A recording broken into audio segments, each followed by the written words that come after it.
আসসালামু আলাইকুম ভিউয়ার্স, আজকে আপনাদের সাথে খুবই মজার একটা পাকোড়া রেসিপি শেয়ার করছি। এরকম বৃষ্টির দিনের বিকেল বেলায় যদি এরকম এক প্লেট পাকোড়া আর এক কাপ চা হয় তাহলে বিকেলটা আরও জমে যায়। আজকে শেয়ার করছি একদম সিম্পল আর সহজ ব্রেড পাকোড়া। এই পাকোড়াটা তৈরি করতে সময় আর উপকরণ দুটোই কম লাগে। একদম হাতের কাছে থাকা ইনগ্রিডিয়েন্ট দিয়েই এই পাকোড়াটা তৈরি করা যায়। তো চলুন শুরু করছি। প্রথমেই নিয়ে নিচ্ছি 1 কাপ পরিমাণ বেসন, হাফ কাপ আটা, আরও অ্যাড করছি হাফ টেবিল চামচ পরিমাণ মরিচ গুঁড়ো, 1 টেবিল চামচ পরিমাণ জিরা ধনিয়ার গুঁড়ো আর স্বাদমতো লবণ। এইবার সবগুলো উপকরণ খুব ভালোভাবে মিশিয়ে নিচ্ছি। খেয়াল রাখতে হবে ভিতরে যেন কোনোভাবে কোনো দলা পাকিয়ে না যায়। এই ক্ষেত্রে আপনারা চাইলে আটা আর বেসনটা একবার চেলে নিতে পারেন, এতে করে ভিতরে কোনো লাম্পস থাকবে না বা দলা পাকিয়ে থাকবে না।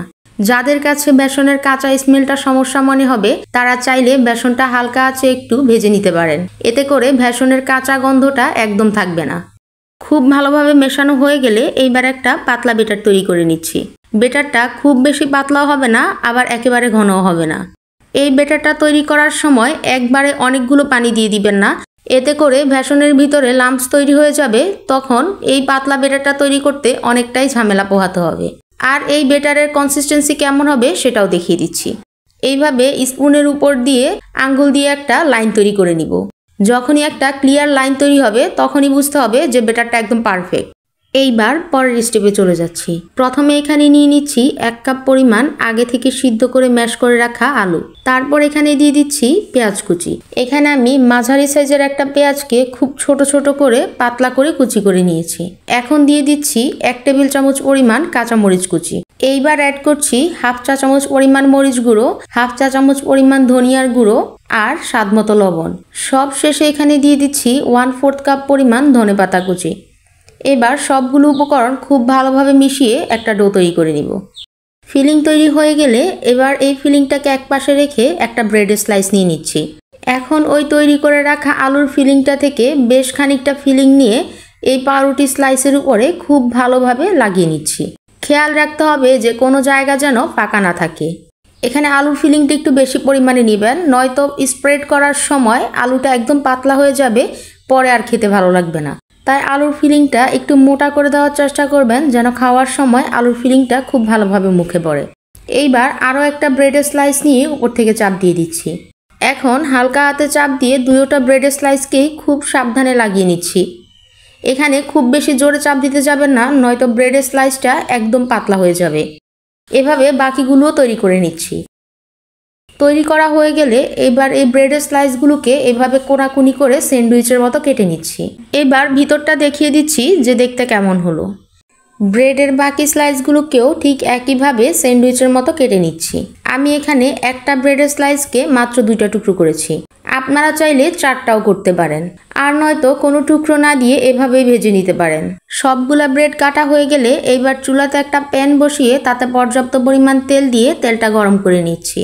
তেলের টেম্পারেচার চেক করার জন্য আগে থেকে তৈরি করে রাখা বেটার থেকে 1 ফোঁটা বেটার এখানে দিয়ে দিচ্ছি।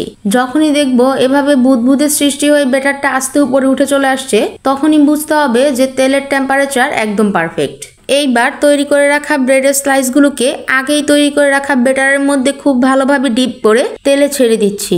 এই কাজটা সাবধানে করার চেষ্টা করবেন, নয়তো তেল ছিটে আসতে পারে। তেলে বুদবুদের পরিমাণ দেখে নিশ্চয়ই বুঝতে পারছেন যে তেলের টেম্পারেচার কতটুকু।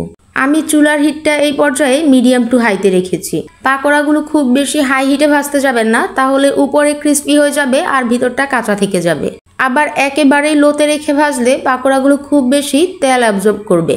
চেষ্টা করবেন কোনো চামচের সাহায্যে পাকোড়াগুলোর উপরেও গরম তেল ছিটিয়ে দেওয়ার জন্য। এতে করে পাকোড়াগুলো যখন উল্টে দিতে যাবেন তখন আর বেটারটা ফ্রাই প্যানের গায়ে লেগে যাবে না। পাকোড়াগুলোর এক পাশ যখন খুব ভালোভাবে ফ্রাই হয়ে গোল্ডেন ব্রাউন কালার হয়ে আসবে তখনই আরেক পাশে উল্টে দিচ্ছি। দুই পাশেই খুব ভালোভাবে ফ্রাই হয়ে গেলে এইবার তুলে নিচ্ছি। এইভাবে বাকি পাকোড়াগুলো গোল্ডেন ব্রাউন কালার করে ভেজে নিচ্ছি। এই তো পাকোড়াগুলো ভাজা হয়ে গেল, এইবার পরিবেশন করে নিচ্ছি। পাকোড়াগুলো দেখতে যতটা সুন্দর হয়েছে খেতেও ততটাই সুস্বাদু হয়েছে আর ক্রিস্পি হয়েছে। এই পাকোড়াটা আপনারা যে কোনো ধরনের সসের সাথে পরিবেশন করতে পারেন।